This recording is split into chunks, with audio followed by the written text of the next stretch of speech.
Paano mo nalaman? Wala ko lang. Sabihin mo na. Di mo ka maniwala. Andito si Erin, Tito. Kasama niya si Zion. Ano gusto mong gawin ko, Tito? Hayaan ko pumapel si Zion sa buhay ni Erin? Hindi pa rin papayag si Gilbert na mawala sa kanya si Erin. Ginawa niya na palang tambayan to ah.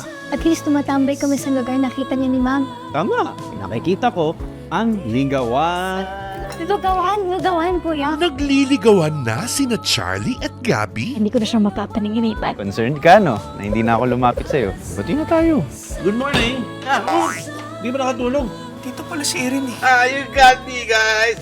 Nasa loob siya! May nag-request na mag-ocular, bago kliyente. So, syempre, kailangan natin puntahan yun.